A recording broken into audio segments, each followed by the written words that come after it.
Attention le Boche! Va dire bonjour aux pâquerettes de ma part! Pa! Kalachnikov! Pa!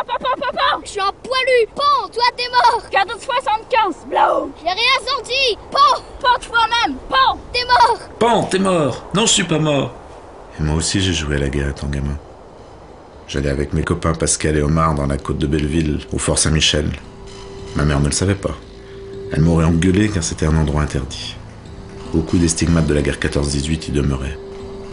Je suis né, j'ai grandi à Verdun, je jouais sur les anciens champs de bataille. Mais je ne faisais pas bien le lien avec cette guerre qui nous paraissait si loin. Pourtant, un de mes grands-pères a combattu ici, l'autre un peu plus au nord.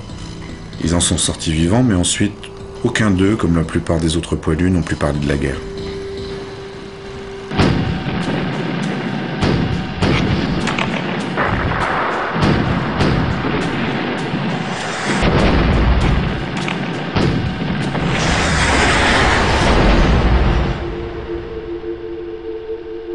Une des seules fois où mon grand-père maternel Maurice m'a raconté Verdun, c'est quand il a offert son insigne d'artilleur, l'année de mes 15 ans.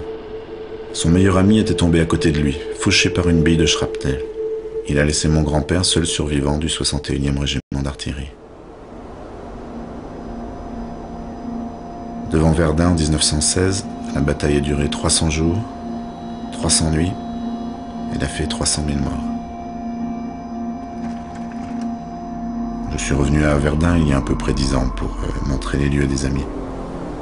C'est l'hiver, la campagne est sous le givre, il y a du vent. Les grands hêtres grincent et j'ai l'impression qu'ils gémissent comme les blessés dans la nuit que décrit Maurice Genevoix. Et tout d'un coup, je réalise que mes terrains de jeu d'enfant étaient les champs de douleur de mes grands-pères. Depuis, je vais souvent sur les lieux et je cherche à sentir et à comprendre. C'est peut-être une sorte de pèlerinage, mais c'est un travail de mémoire solitaire en tout cas.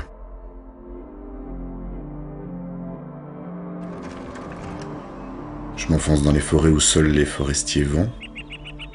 J'attends le lever du soleil sur la crête des éparges. L'été, c'est presque bucolique. Les entonnoirs, la guerre des mines nous rappellent la violence inouïe des combats qui ont eu lieu là. Des milliers de morts pour des progressions de quelques mètres. L'enfer. Le paysage est modelé par la guerre.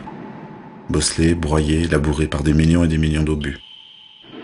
On dit qu'à certains endroits, il est tombé 4 tonnes d'obus au mètre carré. La terre est laminée à blanc.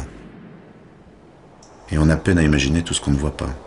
Le froid ou la chaleur, la boue, la vermine, les bruits des explosions, les projections, la fumée, la vision d'horreur d'un copain déchiqueté. Je me souviens que mon grand-père Maurice m'avait dit que le meilleur endroit pour se protéger, ce n'était pas les tranchées, mais le trou du dernier obus tombé, car les obus ne tombent pas 2 fois de suite au même endroit. Dans ces paysages de l'enfer, les quelques arbres encore debout sont les derniers témoins de la guerre. Il y a des arbres éclopés, dont on voit encore les blessures à vif.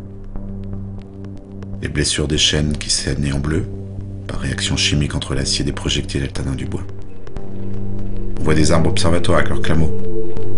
Et puis à certains endroits, des chandelles. Les chandelles, ce sont des arbres qui ont été décapités. Ils n'ont jamais repoussé, ils sont morts. Quand on est sur place devant ces paysages, on se demande comment tous ces hommes ne sont pas devenus fous. La guerre est encore là 90 ans plus tard.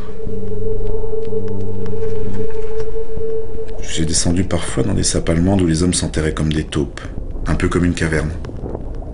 J'ai trouvé aussi des pelles, une brouette, une pioche, comme si quelqu'un venait de quitter les lieux. Les conditions de vie étaient épouvantables. Pour ne pas dormir dans l'eau, les hommes s'enroulaient dans leur toile de tente. Des copains revenaient en mauvais état, la gueule cassée, ou ne revenaient pas du tout. Côté français, quand nos ruraux arrivent dans les forts de toutes les contrées de France en août 14, ils sont persuadés que ça va durer l'été, qu'ils vont mettre une rapide pâtée aux boches. Ils arrivent dans les forts aménagés, il y a l'électricité, le chauffage, eau courante, ils mangent de la viande, ils boivent des bons coups. Ils n'ont pas conscience de la boucherie qui les attend. Dans le couloir du piquet de guerre, les soldats m'apparaissent. La tête dans les mains, leurs bardes accrochées, ils attendent l'ordre de partir au front. Un peu plus loin, autour d'un trou de marmite, j'ai trouvé aussi des objets personnels d'un groupe de soldats. Est-ce qu'ils se reposait, tapait le carton, cassait la croûte quand l'obus est tombé. En tout cas, je les vois devant moi. Et malgré tout cela, il y a la vie. Sur l'arrière-front, les Allemands construisent des maisons où ils ont même pris soin de mettre des bacs à fleurs. Il y a des casinos, des bars, des théâtres. Chaque régiment a sa vaisselle siglée, ses chopes de bière. Il faut bien soutenir le moral des troupes. On trouve aussi des ruines de villages. Officiellement, 9 ont été déclarés morts pour la France. Comme le village d'Orne avec son église décapitée. Partout des cicatrices, des blessures. Des trous d'impact de bombardement font même apparaître des visages sur les murs. Les enduits en train de se déliter où la mousse dessine des personnages. Je les vois. Ce n'est pas mon histoire et pourtant je ressens cette émotion. Cette prise de conscience que des hommes sont là. Les générations de mes arrière-grands-pères, de mes grands-pères et de mon père se sont battus là. Je réalise que j'appartiens à la première génération qui depuis un siècle n'a pas vécu de guerre ici. Ma génération et les suivantes, on est les premiers à vivre en paix, à rester dans l'innocence des enfants qui ne font que jouer à la guerre.